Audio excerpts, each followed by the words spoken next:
donde aparece Nicolás Maduro agarradito de manos de Cilia frente a una estatua de Bolívar, pero la foto está tomada desde atrás y el titular es De espaldas al mundo. Y eso es lo que han hecho, están de espaldas al mundo porque el mundo no los está presionando y el mundo no le está poniendo presión. No hay manera de que esto pueda funcionar. Y luego tienes países como Colombia, o los gobiernos más bien de Colombia, de Brasil y de México, que están en esa actitud tibia. Bueno, no reconocemos la elección, pero mandamos al embajador a que esté presente en la juramentación y mantenemos las relaciones. A 4 grados centígrados en Bogotá, donde se encuentra Orlando Goncalves, nuestro consultor político de cabecera, estratega electoral. ¿Cómo estás, Orlando? Bienvenido, buen día. Buen día, Guillermo. Como siempre, un gusto saludarte a ti, a la audiencia. Déjame Y quitarme un aquí, lado para que puedas ver el logo del verano acá atrás. Algo. pura envidia, pura envidia. Algo es algo. Ya, mira, ahí se ve el sol acá, así que ya estamos. Pero bueno, ustedes que les gusta estar en lugares fríos, yo ni por casualidad quiero esta hora. Orlando Goncalves, comencemos por lo obvio, ¿te parece? Como usted mande y Eh, ordene. Tú sabes que yo siento que es cruel ya venderle esperanza al pueblo venezolano, sobre todo al antichavista. Mira, es un tema muy, muy, muy complicado, definitivamente.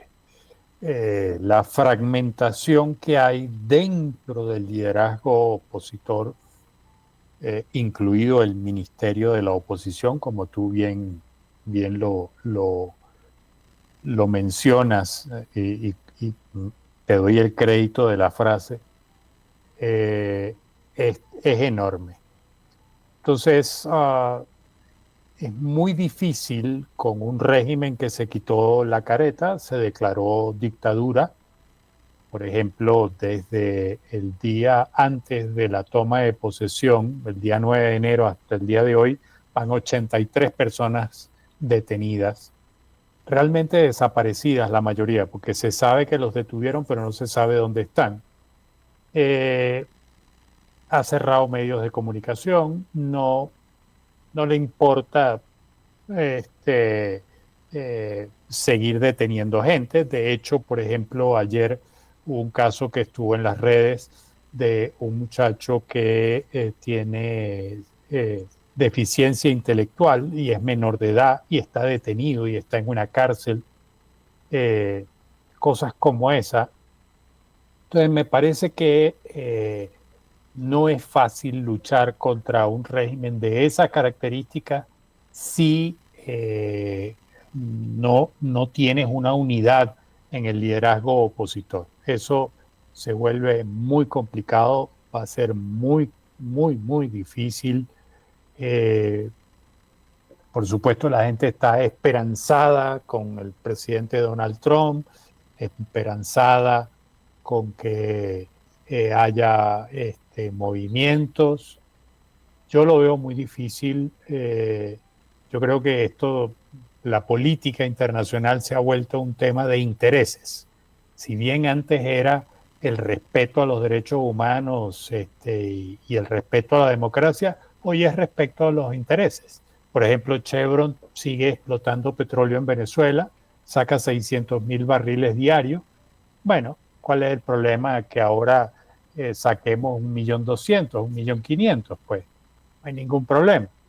Entonces, me parece que eso, sumado a los intereses de otras potencias, llámese China, llámese Rusia, llámese Irán, hacen que Venezuela, como lo hemos mencionado, sea una moneda de cambio. ¿Puede haber una alternativa? Bueno, quizás la alternativa sea un proceso de negociación parecido a lo que se dio en Siria. ¿Qué pasó en Siria? Bueno, en Siria, entre otras cosas, Rusia le quitó la alfombra al dictador. Y al quitarle la alfombra al dictador, pues el dictador cayó. ¿Por qué le quitó eso, la alfombra? Bueno, porque hay múltiples intereses por detrás y porque además Rusia estaba ocupada o está ocupada en su invasión a Ucrania. Si es que el señor Donald Trump realmente forza una negociación en los términos que hasta ahora hemos visto con el tema de Ucrania, quizás, tal vez, a lo mejor sea posible que entonces Rusia le quite la alfombra al señor Maduro. Pero Rusia es una parte de la ecuación. Allí hay los iraníes con más de 1 millón de hectáreas que le fueron entregadas y que no sabemos, 10 millones de hectáreas, y no sabemos mucho a qué se dedican esas 10 millones de hectáreas. Allí están los chinos, a los cuales Venezuela les debe hasta la manera de caminar por la cantidad de dinero que metieron en los tiempos del presidente Hugo Chávez. Así que no va a ser un problema fácil de resolver esta situación, lamentablemente.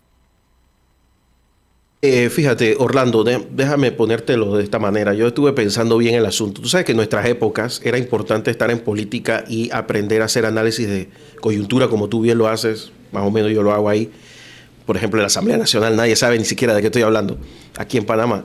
Pero en un análisis de coyuntura, primero, en el aspecto económico, Venezuela tiene una economía dolarizada ilegalmente, pero dolarizada al final, usando el viejo método que se usó aquí en Panamá, que era buscar los dólares a través de las valijas diplomáticas.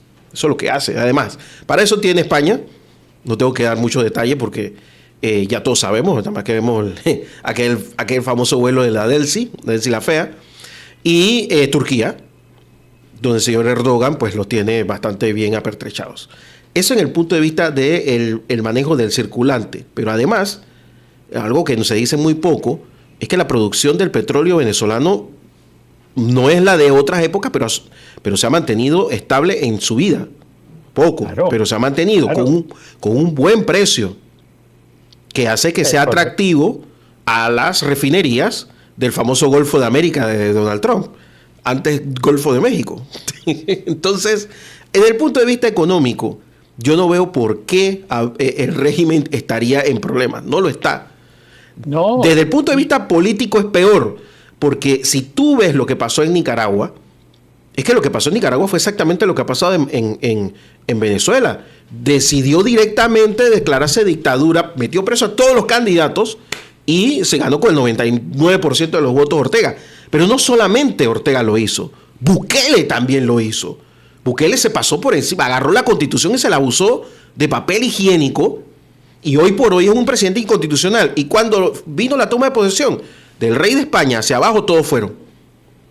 Convalidaron que él le diera la vuelta a la Constitución. Tú me dirás si me equivoco. Entonces, a la izquierda y a la supuesta derecha, porque lo de Bukele tampoco es de derecha, y él tiene un montón de esos miembros del Ministerio de la Oposición venezolana asesorándolos, asesorándolo allá en El Salvador. O sea que yo no me imagino por qué el régimen se tambalearía en este momento. Es más, ¿por qué no robarse las elecciones? Que era lo que hablábamos aquí. Yo no le veía ninguna posibilidad al mundo porque ya estaban robadas de antemano. De hecho, a ellos les convenía el torneo electoral y por eso no detuvieron a María Corina. Sí, se la hicieron difícil, pero la pudieron haber detenido y mandado en medio de la campaña afuera. No lo hicieron. Claro, pero te pongo un elemento más sobre la mesa, que son los negocios ilícitos. Por ejemplo, la logística que presta el régimen venezolano, la dictadura venezolana, para el narcotráfico, por ejemplo, en cuestión de rutas, en cuestión de combustible. Eso es un negocio altamente rentable. Todo lo que hace con la minería ilegal, que la controlan en el año, si no me equivoco, fue 2023, 2022 o 2023, que además Nicolás Maduro resolvió entregarle una mina a cada una de las facciones que hay entre ellos para que se resolvieran, pues. Entonces, eso no hay ningún tipo de control sobre eso. Pero no estamos hablando solo de oro, estamos hablando de coltán, estamos hablando de ciertos grados, entiendo, de uranio, de lo que ahora llaman tierras raras, tierras particulares. Entonces hay un flujo de dinero enorme por esas vías, aparte del petróleo que, repito, solo Chevron está explotando 600,000 barriles, pero ahí está Repsol, además, que es la española, y ahí entiendo que hay una compañía italiana. Entonces, ¿cuál es el problema? No tienen ningún incentivo para abandonar el poder mientras tengan el respaldo político de Irán, de China, de Rusia. ¿Cuál es el problema? Nicaragua ha avanzado en su dictadura a la luz de todo el mundo. Tú dices, encarceló a los políticos. Sí, pero no solo eso. Desmanteló la gran mayoría de las ONGs que había en el país. Y además se apropió de sus activos.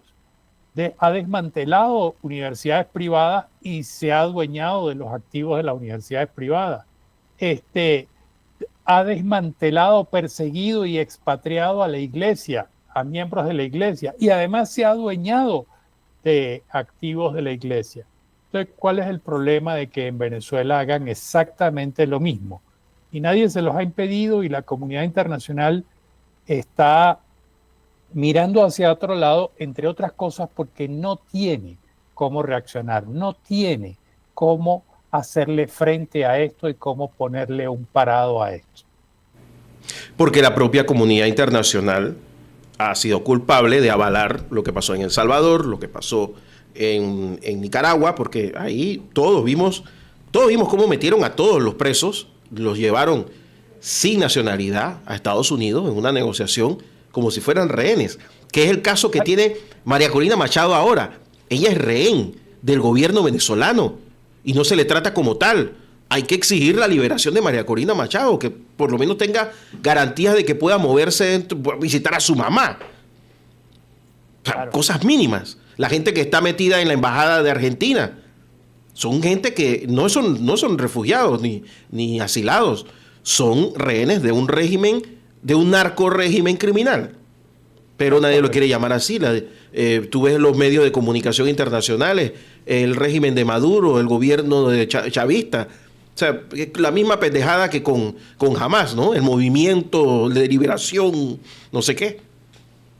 Yo, de todas las portadas de todos los periódicos y de los medios de comunicación social que vi el día 11 de enero, la que más me gustó ha sido la del Espectador de Colombia, donde aparece Nicolás Maduro agarradito de manos de Cilia frente a una estatua de Bolívar, pero la foto está tomada desde atrás y el titular es De espaldas al mundo. Y eso es lo que han hecho, están de espaldas al mundo porque el mundo no los está presionando y el mundo no le está poniendo presión. No hay manera de que esto pueda funcionar. Y luego tienes países como Colombia, o los gobiernos más bien de Colombia, de Brasil y de México, que están en esa actitud tibia. Bueno, no reconocemos la elección, pero mandamos al embajador a que esté presente en la juramentación y mantenemos las relaciones. Una actitud muy blandengue, muy tibia. Cuando tú ves el comunicado del presidente Petro, o sea, es un comunicado absolutamente ideológico. La elección hay que repetirla porque las sanciones no permitieron una elección libre. Mire, señor, él perdió no por las sanciones, él perdió porque le tocaba perder, porque ha sido un desastre de gobierno, porque ha sido un gobierno nefasto y porque la gente puso su esperanza en otro lado, tan simple como eso. Y quien tuvo las condiciones adversas, totalmente adversas para afrontar esa campaña fue la oposición y le ganaron 7-3. O Entonces, esas posiciones blandengues basadas en temas ideológicos tampoco ayudan. Pero bueno, es lo que hay. Sí, lamentablemente es lo que hay y tú hablabas de que hay mucha gente con la mira puesta en Trump y todo aquello. Eh, Trump siempre en toda la campaña que hizo ahora, la basó en que él ha sido el único presidente que no inició una guerra. Bueno, Biden tampoco. Ahora su meta, porque este es un tipo de cosas pequeñitas, ¿no? Él lo que quiere es ser recordado como el presidente que no inició ninguna guerra en sus 2 periodos. Así que yo no lo veo iniciando nada militar en Venezuela. Ni lo va a hacer en No, Cuba, ni lo va a hacer en Nicaragua, ni en Siria, ni en ningún lado. no, el primer punto es el negocio. ¿Qué Exacto. puedo sacar de negocio?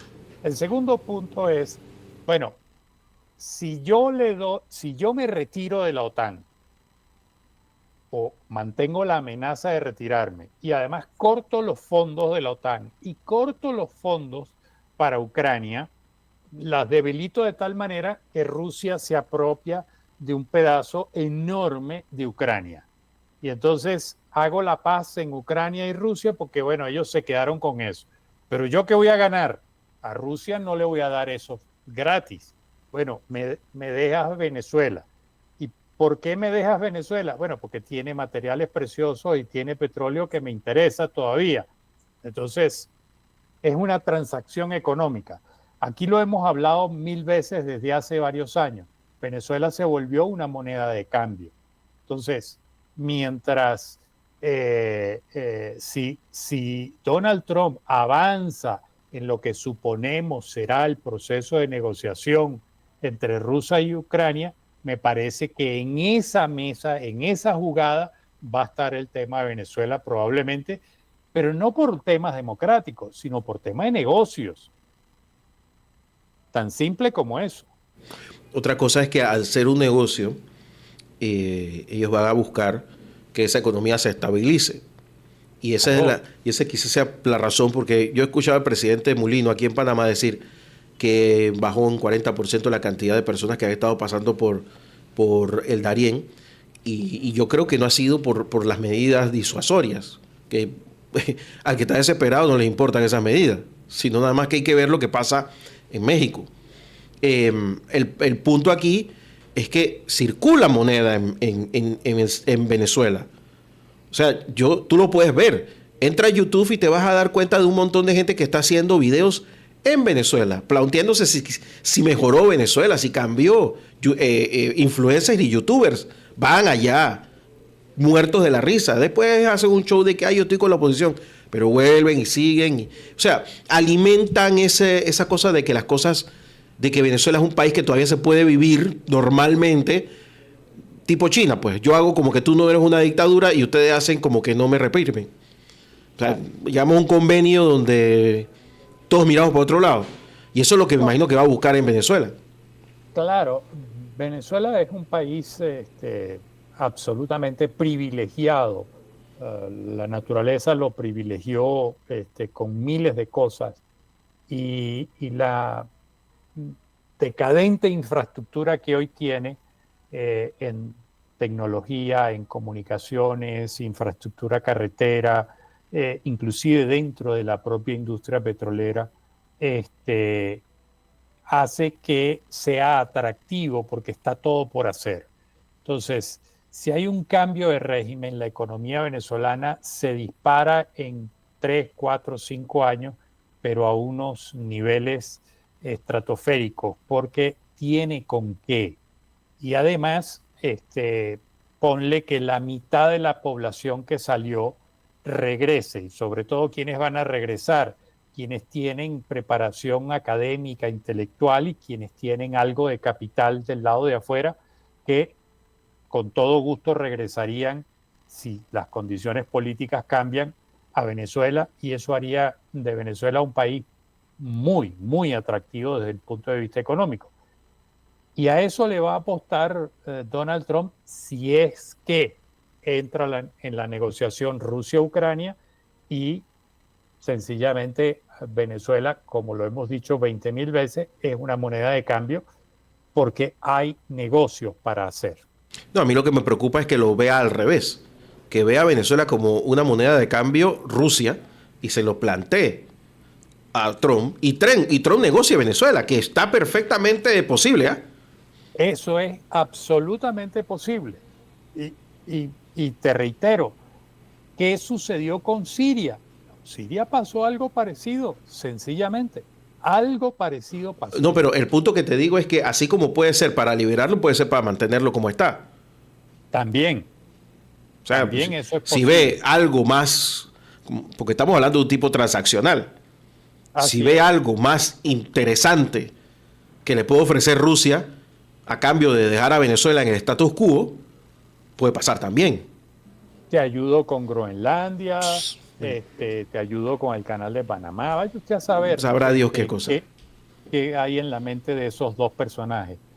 Pero definitivamente este año va a ser un año de profundos cambios en el mundo, justo por esa relación entre esos dos personajes, entre Putin y Trump, y habrá que estar preparado para lo inesperado.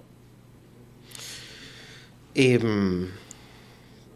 ahora me quedo pensando y yo creo que ya de este tema pues vamos a dejar de hablar por un rato, porque también es doloroso, Orlando, y me imagino que para Profundamente tú doloroso. que has tenido que abandonar el país y muchos de los que nos están escuchando, es muy doloroso, porque es que no hay, desde la oposición no hay forma, o sea, uno lo piensa y se dice, no, el futuro de Venezuela está en manos de los venezolanos, no, ya no está en manos de los venezolanos. Como no estuvo en manos de los panameños en octubre del 89. Yo recuerdo octubre del 89. En Panamá ya no habían protestas en las calles. En Panamá ya estaba controlada la situación social y el gobierno había logrado inyectar dinero a través de las valijas diplomáticas, que eso los cubanos ya lo tienen visto, es que los cubanos ya tienen una línea de tiempo sobre todo esto. La máquina Galaxia 2000 se conectaba con el Tribunal Electoral y la Embajada de Cuba. Si yo hablé con el tipo que lo hizo, un colega mío, un señor mucho mayor, por supuesto, pero yo hablé con él y él me contó en detalle cómo funcionaba eso. Y eso era 1989. No lo iban a hacer en las elecciones de Venezuela del 2023, 24, por supuesto. Y además, ellos vieron el error de Noriega, que fue anular las elecciones, llenar el vacío, declarándose el jefe de Estado y después declarando la guerra a Estados Unidos. Es un error tras otro. Eso no lo iba a cometer Maduro porque él es un peón de Cuba. Eso la gente tiene que entenderlo. Maduro no gobierna, ni ningún Diosdado, ni nadie. Venezuela es dirigido desde Cuba, así funciona. Es correcto. Ahora con los intereses de China de por medio, de Irán y de Rusia, pero quien ha sostenido al régimen y quien se ha ocupado de montar un aparataje de inteligencia y contrainteligencia enorme ha sido Cuba.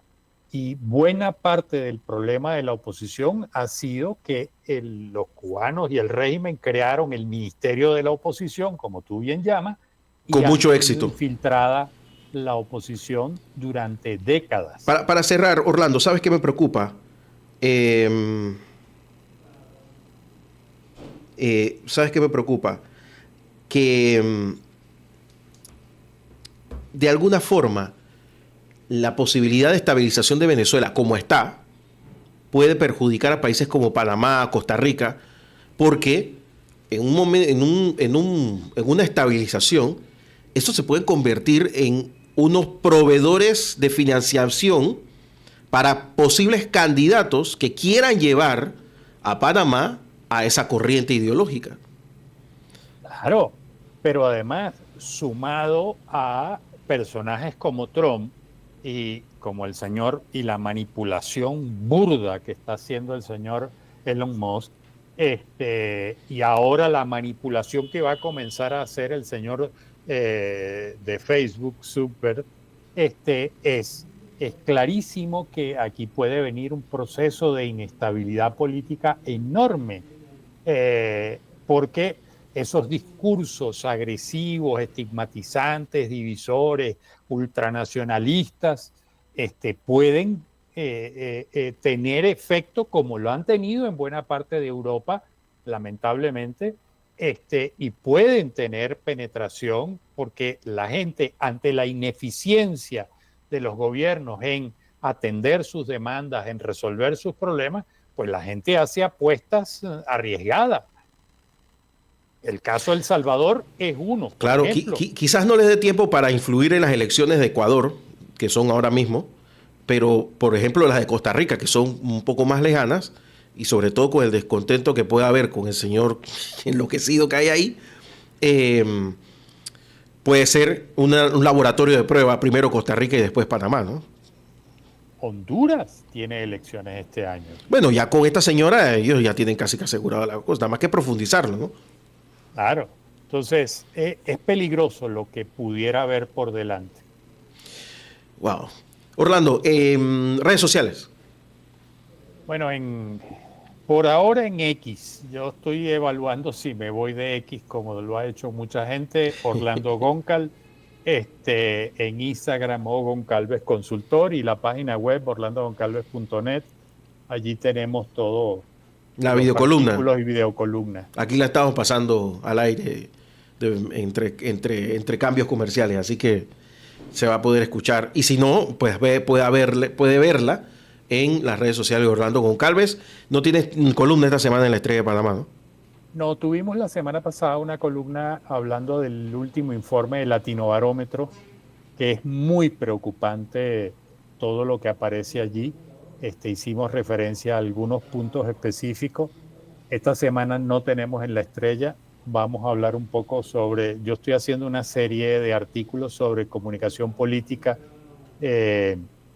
claves de la comunicación política. Ya hicimos 10 artículos, vamos a hacer el 11 esta semana. Orlando, te mando un gran abrazo y abrígate bien, por favor. Otro de vuelta. Abrazo. Hasta luego. Orlando Goncalves, consultor político internacional desde la fría Bogotá, en la mañana Ancon por Radio Ancon.